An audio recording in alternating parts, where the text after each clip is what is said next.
Chris Lynch News. Book your vehicle service online at airparkcanterbury.co.nz. Christchurch Mayor Phil Major is with me to discuss last night's community meeting about the stench across Christchurch. Phil, good evening. Thank you for your time.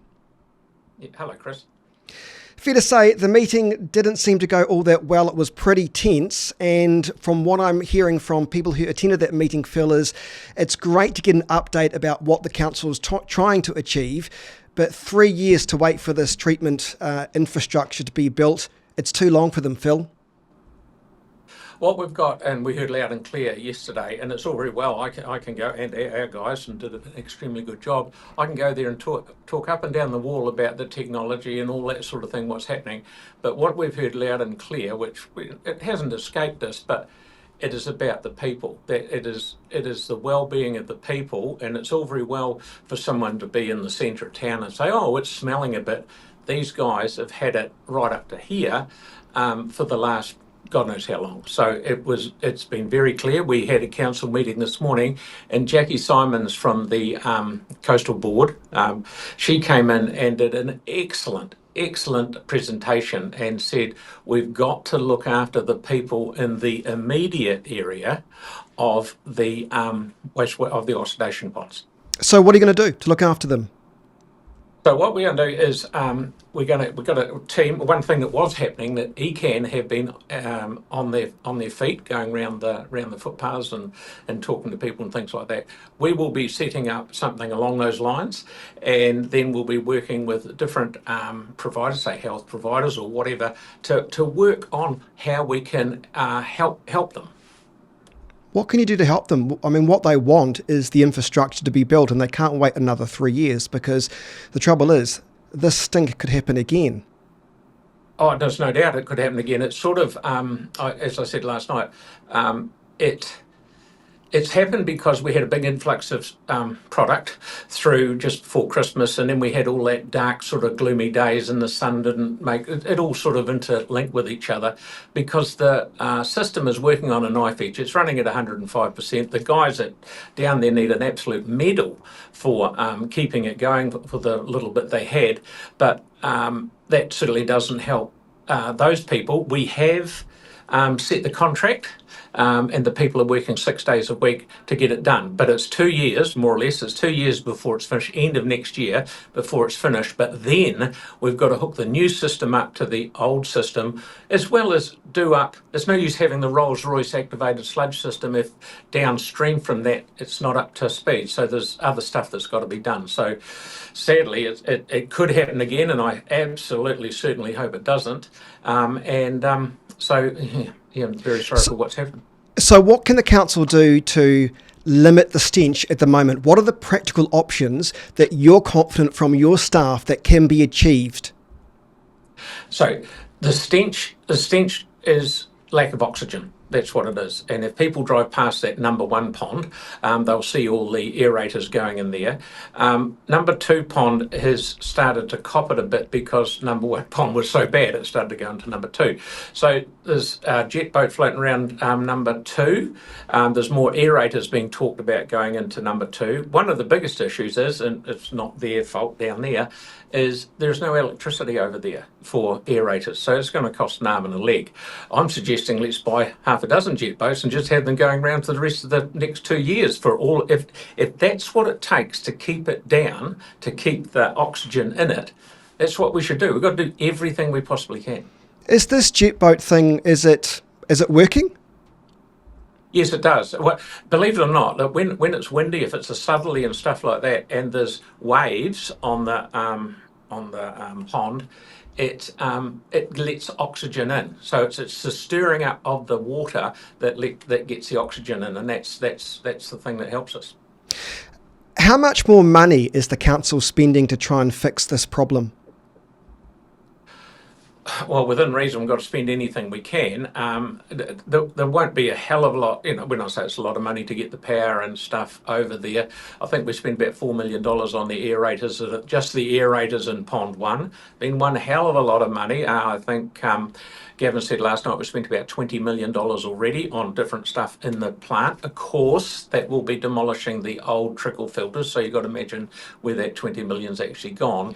But we absolutely loud and clear, we've heard that some people obviously depressed, some people are sick, some people are vomiting, and it's not good. You don't need that. But it's the fine line is working with the people, as Jackie said, in the immediate area.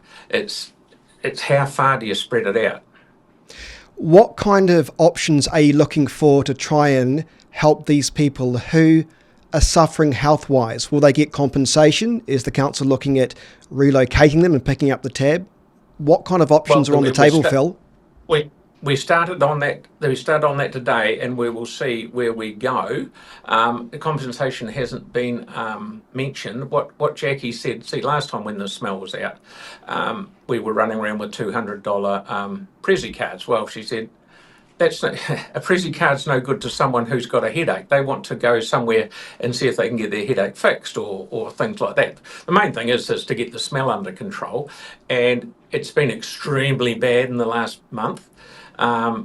But it is always the lingering smell that's there. And I've got hand on heart, and I can say that this, once we get the activated sludge up and running, it'll be like Mangere up in Auckland, that the smell vanishes altogether. And that's what I'm really holding my fingers crossed for. What do you say to perhaps the gentleman who was at the meeting last night and said he's suffering health effects from this, including his 2 young children who are suffering as well? I don't know his situation specifically, but just say he's a ratepayer and he's paying rates. Should he be paying full rates when he's having to deal with this? That's one thing that we've got to look at as well, but we've got to also look at how we can assist him to get the help he needs in the right direction. As I say, it's no good fronting up with a gift basket or $200 for this. We've got to get to the nub of the problem. And that's one of the things that Jackie was very good at pointing out to us this morning. So where to from here, Phil? Because although I think residents appreciate the update, they don't appreciate knowing it could be 3 years before something is fixed, and also the fact that this could happen again.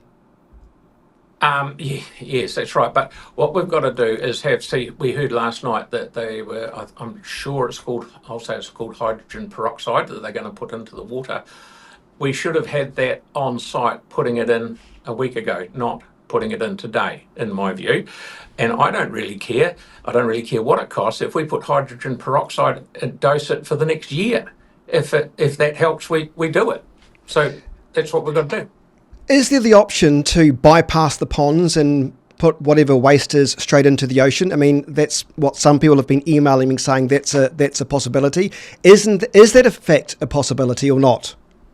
And would that solve the issue? Would that solve the issue in the interim? It is a possibility to be able to do it, but there's no pipe that goes from the wastewater treatment plant to the pipe that goes out to the ocean.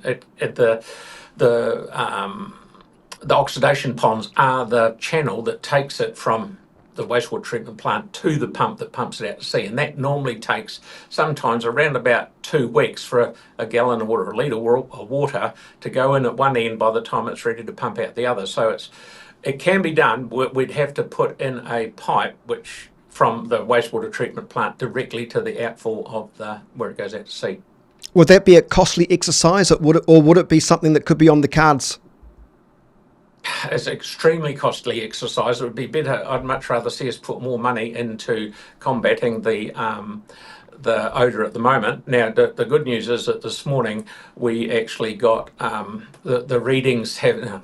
I'm sure there's still smell around there, and I don't want to say it's all smelling of roses, so to speak, but the odour is under control. The oxygen levels are up, and the water's getting has changed colour and getting a lot clearer, which is music to my ears. But we still have to keep working on it.